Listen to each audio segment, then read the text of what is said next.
world and a peace in your world. So mid-September felt it was time, felt the nudge and the kind of pull to share another energy update. So we're mid-September, and for me, um, moving from August to September, there's quite a big transition that happens very naturally, very kind of organically. Um, that happens at this time of the year. So as we move from high summer into the beginnings of autumn, for me, the transition that happens is where that kind of kitchen garden of ours, it just really produces and gifts us a huge bounty of fresh organic produce. And then it's kind of that transition from high summer into autumn where the kitchen garden gets transformed and transitions for its long winter rest, and all that kind of incredible produce gets moved into the kitchen, and the abundance of it gets preserved, fermented, canned, jammed, and a whole range of beautiful things that happen within that process.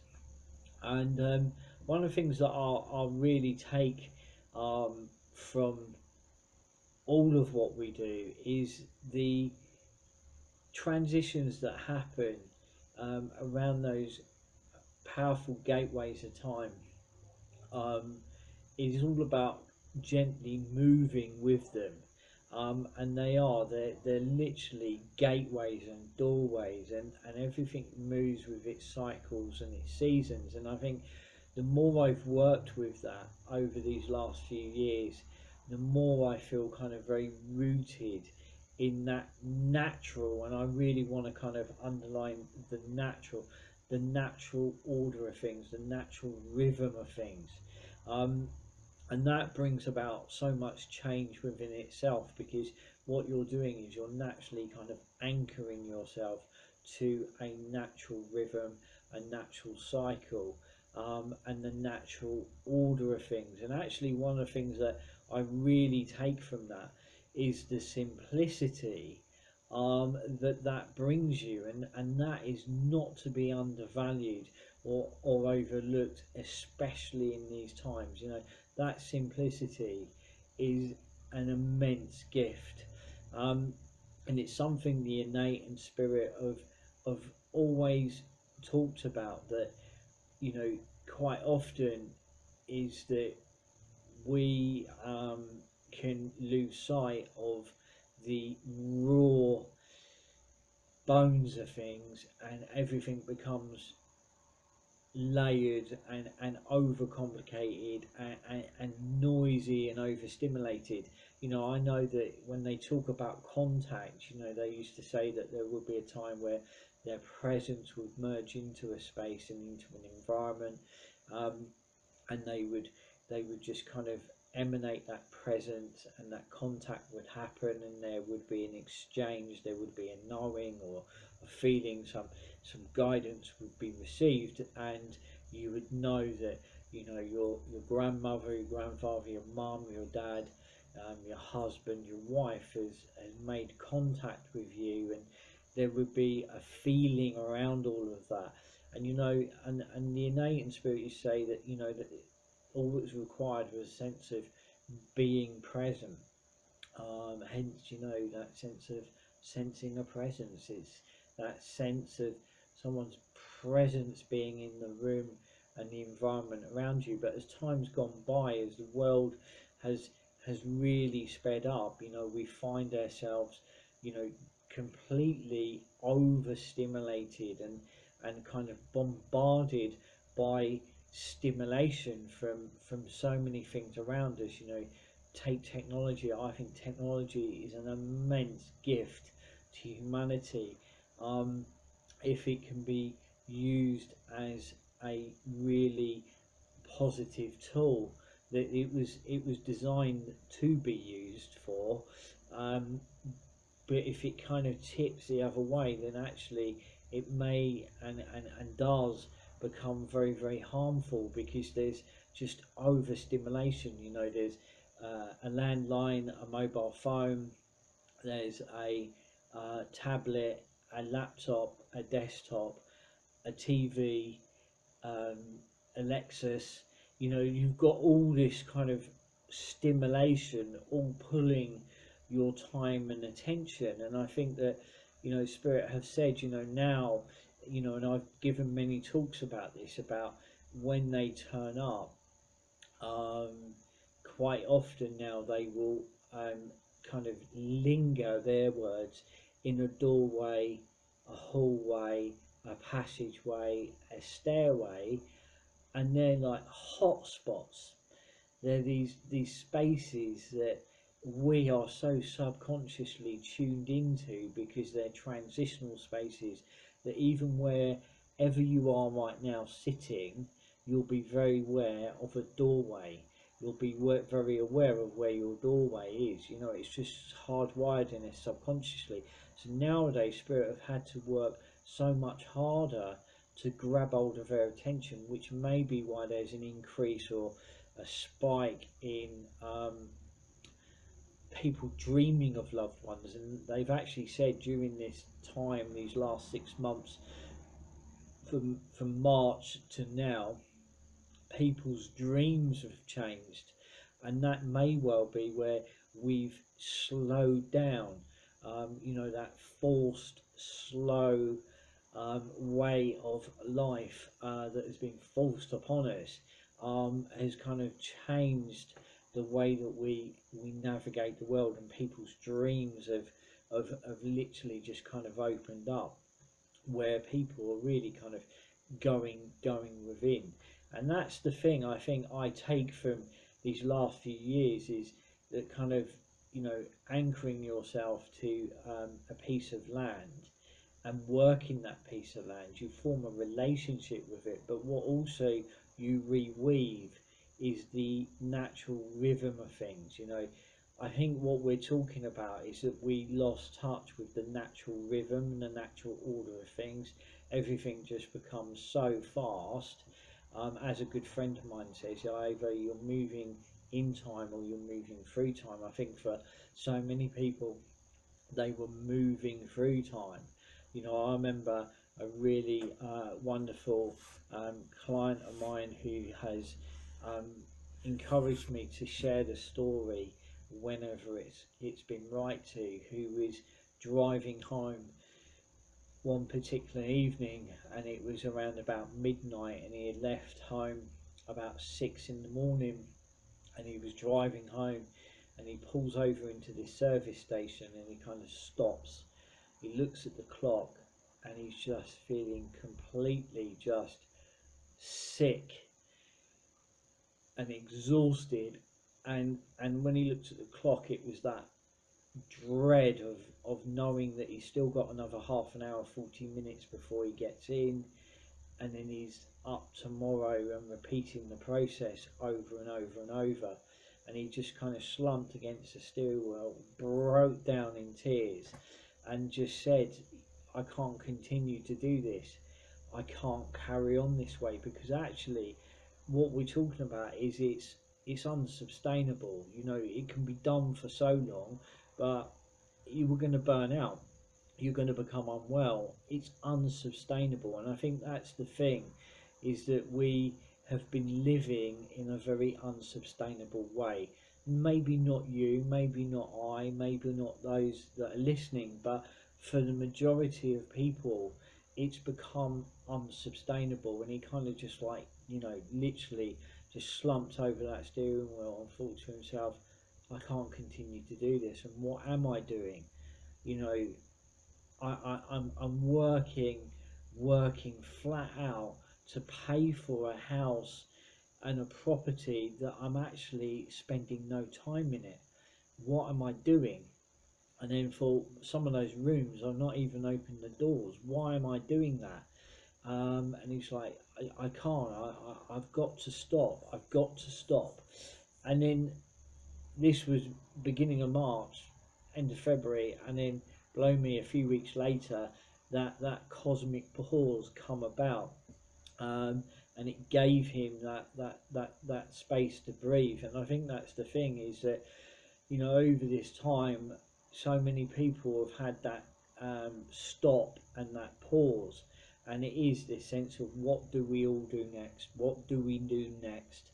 Um, and I know that, you know, we have come far from the natural order of things. We come far from being a human being. We've become a human doing. You know, it's all stimulation. It's all kind of noise.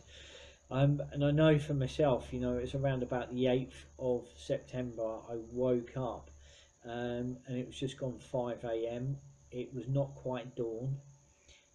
Yeah, I could hear the birds beginning to sing. The light was changing, but it wasn't there completely. And I had been woken up. I know I had been woken up because I sensed a presence in the doorway. And for me, whenever I sense a presence in the doorway, it's just not just in a sense of emerging presence, or um, there's movement around me because I'm just about to sit and I'm about to consult via Skype, um, or an email consultation. It was a sense of them wanting to talk to me, wanting to have a conversation. Um, and I'm really thankful for those moments. You know, it's been a lifetime of interactions that are deeply profound. They enrich. They're unseen conversations that teach me so much, and at times have been life changing. You know, it's now time to grow a garden. Some of you will know that story. Well, I was nudged to begin to grow a garden. You know, Shane, um, you've grown many things, you've touched many lives, but now it's time to grow a garden. May, not this May, May previous, May 2019. Yet this time I lay and I lay listening, um, and then I felt this, Shane, what's smart about a smartphone? What's smart about a smartphone? And I laugh, you know, because in a way it kind of really infuses and brings together and weaves together the whole of this conversation. Is that, you know, we as everything become overcomplicated, how much of that overcomplication also consumes us and their time. You know, in one hand it's like it's making life easier, um, but is that a myth? Um, at some levels, absolutely. When it comes to technology and me doing what I'm doing right now, technology is allowing that to happen. But I think there's so much of it is like this big kind of black hole that just sucks the life out of everything. And I think the biggest part of it is it demands your time and intention constantly.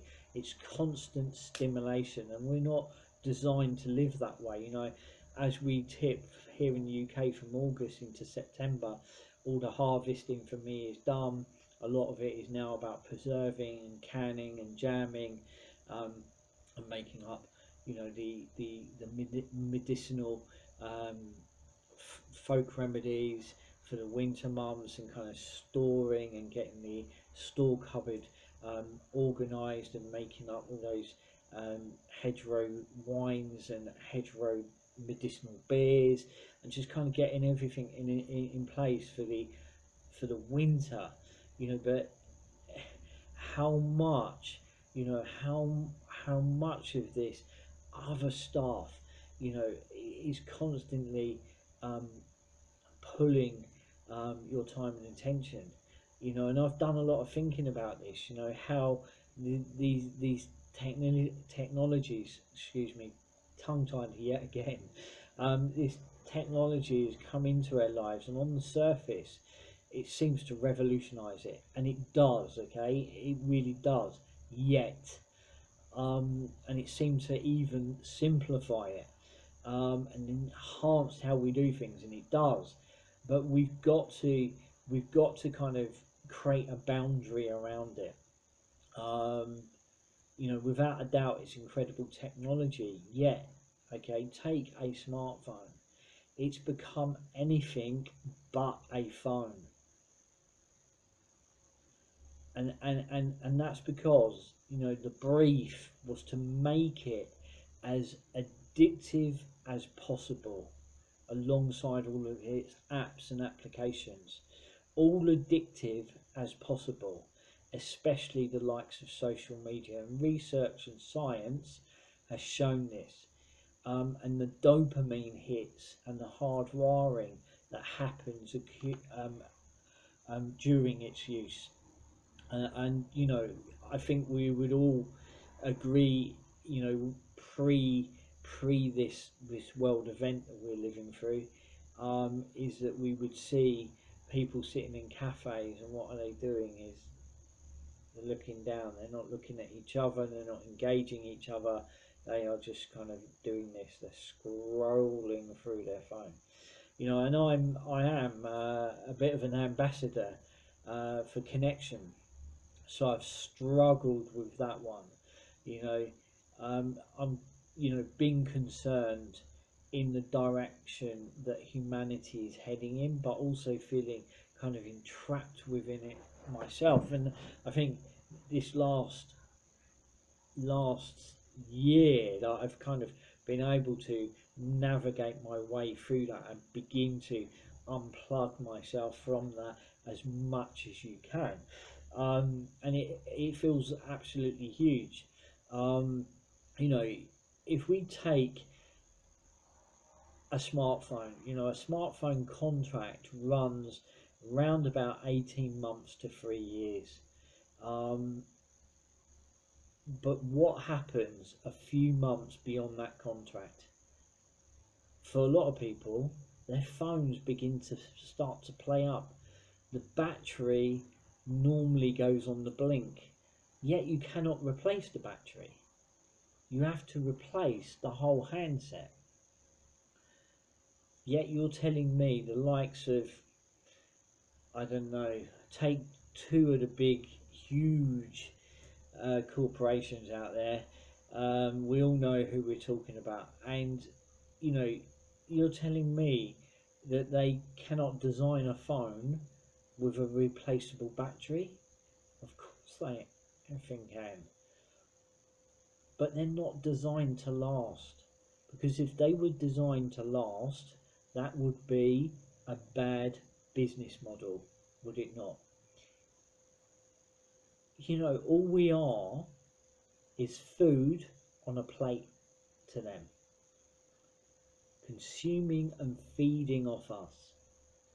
That's why there was a brief to make it all in one and as addictive as possible. You know, you constantly, people, when they sit down, they put their phone beside them. It's like an attachment of self, an extension of self. It's certainly become an attachment. Um, you know, they're consuming and feeding off us. We are, and all we are is food on a plate to them, and that is big business for you. You know, I'll be really surprised if this video stays up. I really hope it does.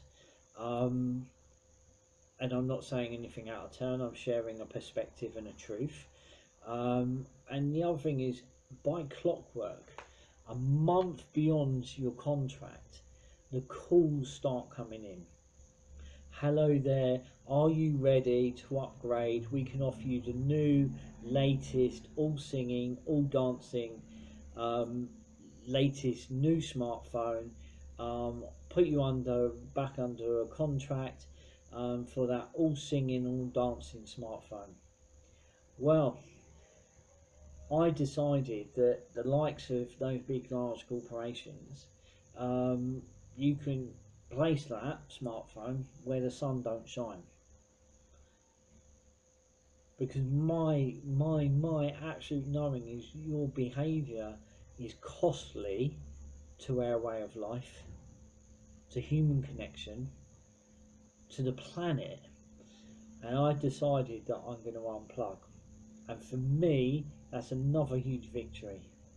Okay, so now I've got a phone, okay, it's tiny, that is just a phone.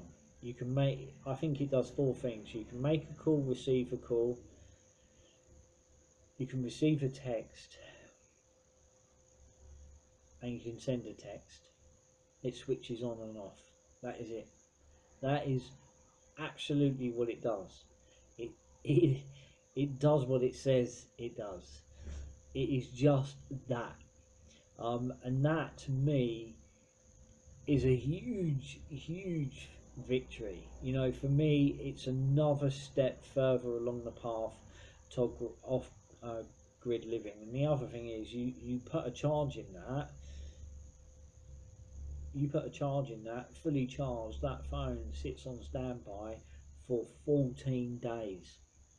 Okay, so you know I'm all the time moving towards that little bit more kind of self-sufficiency, you know, understanding um, about harnessing energy, about solar.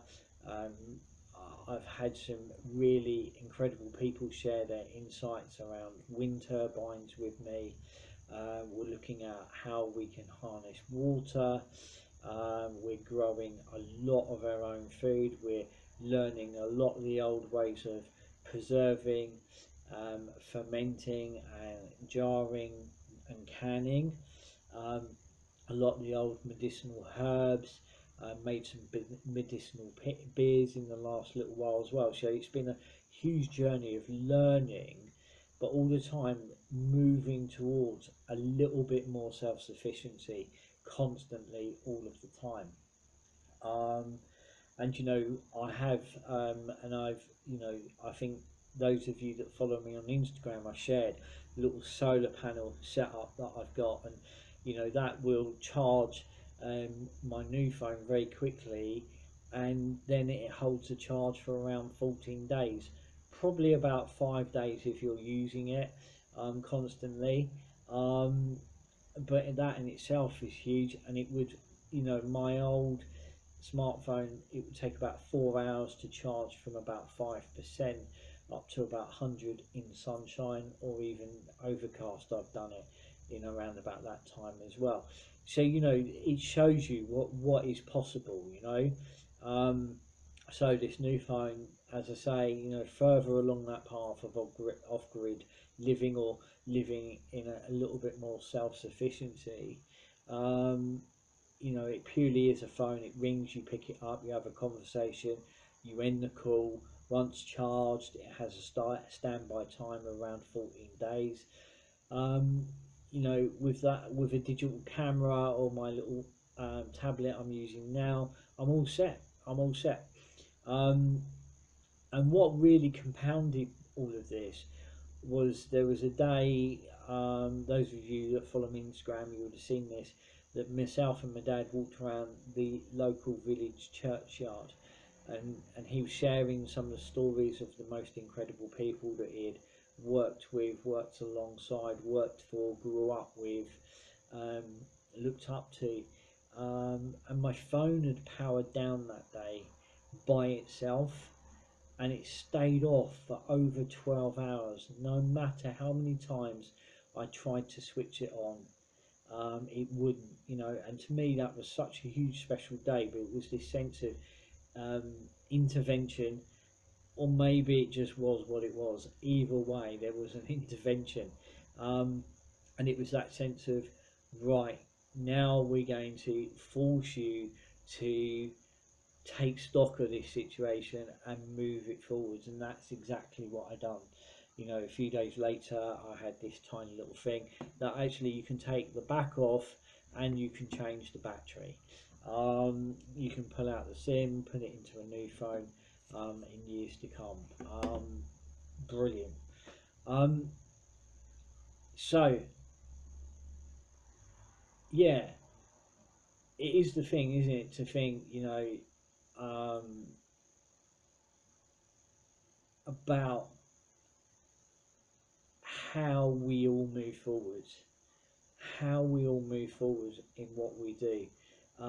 You know, I think that, you know, there is this real deep nudge that actually simplicity is a solution for our times. In all that we do, simplicity is a solution for our times. It's like we are being moved back to basics, and that in itself is a huge gift.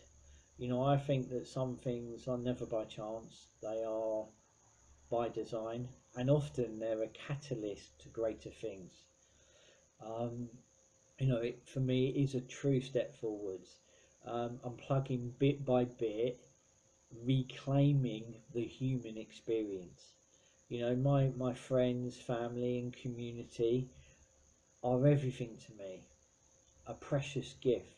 Sharing time and experience and taking care of each other is truly important to me.